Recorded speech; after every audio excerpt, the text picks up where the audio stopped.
estudo de hoje ele não será necessariamente sobre uma história, mas sobre uma passagem bem curtinha, mas bem rica para a gente poder debater. E ela diz o seguinte: às vezes passamos dias ou até semanas inteiras sem receber um gesto de carinho. São tempos difíceis quando o calor humano some e tudo se resume a um árduo esforço de sobrevivência. Duro, né? Meio forte. Música triste do Naruto. E aí? Mas é verdade, né? Muitas vezes a gente passa por esse tipo de situação e normalmente a primeira coisa que salta aos nossos olhos é: caramba, que droga, né? Tipo, estou sozinho, não tem ninguém pra me dar um afago, não tem ninguém pra me dar um ombro, não tem ninguém pra me dar uma palavra, um gesto. E a gente tem que prestar atenção em duas coisas, pelo menos, não podem ter muito mais, mas pelo menos duas coisas aí que eu acho que são importantes. A primeira é: carinho é muito bom, é importante, a gente tem que... Muito obrigada. A gente tem que dar e receber carinho, né? É importante, faz parte da vida, faz parte da socialização, faz parte do que é ser humano, mas nós temos que entender que esse carinho não precisa necessariamente e exclusivamente vir de fora. Esse carinho também pode e também deve vir de dentro. O que eu quero dizer com isso? Repito, não estamos aqui sendo radicais, né? Não é isso. Mas a questão é, a gente tem que saber se bastar. Se bastar não é viver isolado do mundo, se bastar não é viver sozinho, se bastar não é dar as costas para todo mundo, até porque você não vai conseguir fazer isso. Uma coisa não exclui a outra, né? Exatamente, todo mundo precisa de alguém. Nós vivemos em sociedade e mesmo que a gente tente fugir, a gente ainda assim vai precisar de pessoas. Então, se bastar não é nesse sentido, não é ser autossuficiente em absoluto, mas sim ser emocionalmente, vamos colocar aqui nesse tema específico, mas é claro que pode ser também financeiramente e várias outras questões, mas emocionalmente, saber ser emocionalmente autossuficiente, ou seja, saber se amar, saber se dar atenção, saber se dar carinho. Ah, mas é diferente quando é o outro que está fazendo. Claro que é diferente. Uma coisa é você, outra coisa é o outro.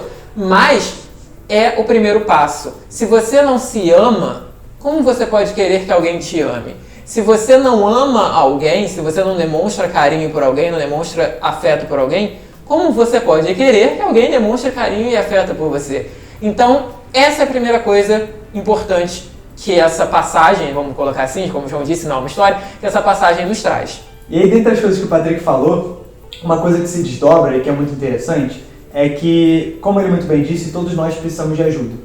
Todos nós precisamos de alguém, né? Ninguém vive sozinho. Ninguém consegue resolver tudo da sua vida sem alguém ao seu lado, ou sem muitas pessoas, muitas vezes, ao seu lado.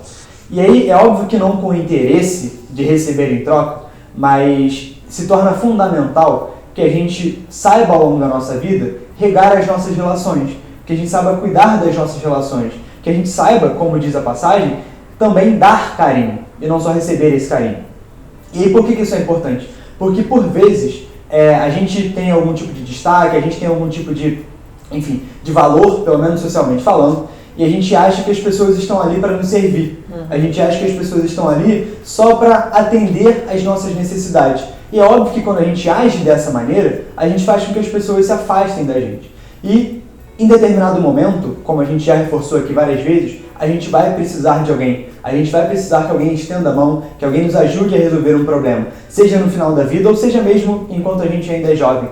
E aí, se a gente não soube regar as nossas relações, se a gente não soube trazer o amor para as pessoas, o que resta, como diz a passagem, é a desumanidade, é a falta de calor humano.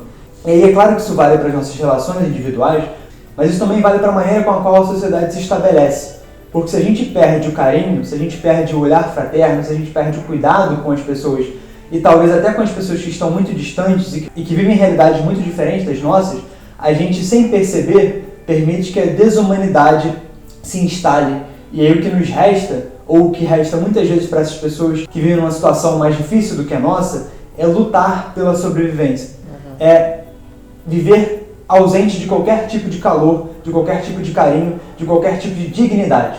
Então, quando a gente pensa, mais uma vez, nesses gestos, é importante que a gente pense no micro, mas sempre que a gente leve em consideração o macro, Porque tudo que a gente faz também influencia ao macro, também influencia as pessoas que estão muito distantes e que talvez a gente nunca conheça. Não é à toa que em terra de olho por olho e dente por dente só vai existir cego e banguela, não é verdade? É verdade. Porque vai estar todo mundo pensando em si, ninguém vai estar pensando no próximo. E aí a gente pensa, né? A gente volta lá atrás, em Platão, quando ele falava de sua ética, né? Uma das formas de Platão explicar a sua ética era justamente a ideia de que quando nós lidamos com alguma pessoa, quando nós olhamos para alguma pessoa, a gente não tem que olhar para essa pessoa e pensar no que essa pessoa pode nos servir. A gente deveria olhar para as pessoas e pensar o que eu tenho para oferecer para essa pessoa, o que eu tenho para servir a essa pessoa. E aí sim estabelecer uma relação. Ou seja, é como você mesmo disse, é a ideia de que eu não vou ser oportunista de me aproveitar das pessoas, mas sim eu vou começar uma relação com as pessoas, vou estabelecer laços com ela a partir daquilo que eu posso oferecer. É correr atrás daquilo que a gente quer no final das contas. Se você não quer ficar sozinho, se você quer ter pessoas valorosas, pessoas valiosas ao seu lado, você tem que cultivar isso. Você tem que ir atrás, não numa carência afetiva, não numa disputa, numa corrida louca para quer ser meu amigo, não. As coisas acontecem naturalmente, quando você faz a sua parte de forma coerente. Então, se ame, se valorize, ame o próximo, ajude o próximo. Eu sei que parece piegas, como eu vou amar pessoas que eu não conheço? Você não precisa amar como você ama seu irmão, seu pai, sua mãe, seu amigo, mas você pode amá-lo como um ser humano. E você tem capacidade de fazer isso mesmo não o conhecendo, porque você também é um ser humano. Então, olhe para as pessoas com mais carinho, olhe para elas como você gostaria de ser olhado. E quem sabe, em algum momento, isso aconteça e elas passem a olhar para você dessa mesma forma. E até a próxima. Tchau, tchau.